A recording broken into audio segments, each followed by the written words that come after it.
नमस्कार, SBT news में आपका स्वागत है। पेश है 8 जून मंगलवार दोपहर 2:15 बजे राजस्थान की 10 बड़ी खबरें। राजस्थान हाईकोर्ट प्रशासन ने कोविड-19 के मामलों में कमी के बावजूद अधीनस्थ तथा विशेष अदालतों सहित न्यायाधिकरणों में सभी हितधारकों के सेहत की सुरक्षा को देखते हुए 28 जून तक सीमित संख्या में वीडियो कॉन्फ्रेंसिंग के माध्यम से ही सुनवाई जारी रखने के निर्देश दिए हैं। रजिस्ट्रार जनरल के अनुसार प्रत्येक न्यायिक क्षेत्राधिकार में अत्यावश्यक मामलों की सुनवाई के लिए एक विशेष अदालत और न्यायाधिकरण रोटेशनल आधार पर कार्यरत रहेगा, जिसका प्रबंधन प्रिंसिपल जिला जज के हाथों में होगा। राजस्थान में देर रात 15 आईपीएस अफसरों के तबादलों के बाद अब गहलोत सरकार तकरीबन 1.5 दर्जन आईएएस अफसरों के तबादले करने की तैयारी में है।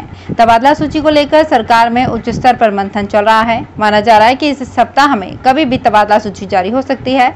बताया जाता है कि जिन आईएएस अफसरों की तबादला सूची जारी होने वाली है उनमें आधा दर्जन जिलों के कलेक्टर भी हैं। इन कलेक्टर्स की कार्यप्रणाली को लेकर गहलोत सरकार के कई मंत्री और विधायक सवाल खड़े कर चुके हैं। जिले के बाजार आज फिर से खुल गए हैं। राज्य सरकार की नई गाइडलाइन के मुताबिक बाजार आज से शाम 4 बजे तक खुल सकेंगे।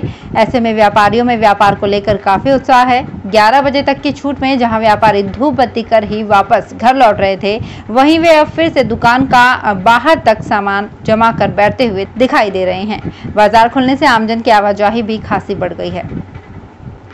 भ्रष्टाचार निरोधक ब्यूरो ने आज बीकानेर के मेडिकल कॉलेज के मुख्य लेखाकार के गोयल को 50,000 रुपए की रिश्वत लेते गिरफ्तार कर लिया। उसने जैसे ही परिवादी से रुपए लिए, एसीबी की टीम ने उसे दबोच लिया। मुख्य लेखाकार ने परिवादी के बिलों का भुगतान करने के एवज में 2% कमीशन मांगा था।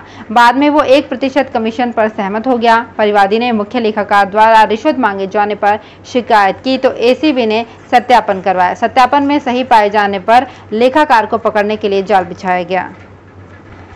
एसीबी ने सोमवार को रेवेन्यू बोर्ड अजमेर में मनमाफिक फैसला सुनाने के लिए घूस लेने के आरोप में रेवेन्यू बोर्ड के सदस्य रहे निलंबित आरएएस सुनील कुमार शर्मा और भंवर लाल मेहरा और दलाल शशिकांत जोशी के खिलाफ चालान पेश कर दिया। इस दौरान एसीबी ने भी माना कि दोनों सदस्य दलाल शशिकांत जोशी के जरिए बोर्ड में लंबित केसों में मनचाहा फैसला करवाने के लिए घूस लेते थे। धर्मनगरी अयोध्या में राम मंदिर निर्माण के दूसरे चरण की शुरुआत दिसंबर में होगी और इस दौरान मंदिर का ढांचा खड़ा करने के लिए पत्थर लगाने का काम किया जाएगा। मंदिर निर्माण ट्रस्ट ने सोमवार को ये जानकारी दी। राम मंदिर ट्रस्ट के मुताबिक नींव भरने का कार्य अक्टूबर के अंत तक पूरा कर लिया जाएगा और दिसंबर से निर्माण के दूसरे चरण की शुरुआत की जाएगी। पंजाब से पढ़ाई के लिए विदेश जाने के इच्छुक विद्यार्थियों को अब 18 से 45 उम्र ग्रुप के टीकाकरण की प्रक्रिया में प्राथमिकता दी जाएगी। सरकार ने मेडिकल शिक्षा विभाग को निर्देश दिए कि वो जिलों को 10% डोज का प्रयोग 18 से 45 उम्र वर्ग के प्राथमिक श्रेणियों के लिए करने की आज्ञा दे। इस सूची में विदेश जाने के इच्छुक विद्यार्थियों के अलावा बुजुर्गों की देखभाल करने वाले व्यक्तियों और अन्य जरूरी प्राथमिक समूहों को शामिल किया जा सकता है। धौलपुर जिले में मंगलवार से कुछ प्रतिबंधों में ढील मिलेगी, लेकिन ध्यान रहे सरकारी आंकड़ों के अनुसार जिले में कोरोना 48 लोगों की जान ले चुका है। इनमें डॉक्टर्स, पुलिसकर्मी, प्रोफेसर, शिक्षक, कोरोना वॉरियर्स के साथ कई नामचीन विशिष्ट लोग शामिल हैं। खास बात यह है कि अप्रैल में आई दूसरी लहर ने सबसे ज्यादा जानें ली हैं, जो मोक्ष धाम में दिख चुका है। हम सभी ने मरीजों को अस्पताल में बेड, ऑक्सीजन की कमी से जूझते हुए भी देखा है। इसलिए प्रतिबंध में ढील भले ही दी जा रही हो, लेकिन हमें अभी अपने स्तर पर प्रतिबंधों का पालन करना जरूरी है। जयपुर बांदीकुई तक दिल्ली वडोदरा एक्सप्रेसवे 6 लेन के लिए 49 लाख स्क्वायर मीटर जमीन का अधिग्रहण होगा।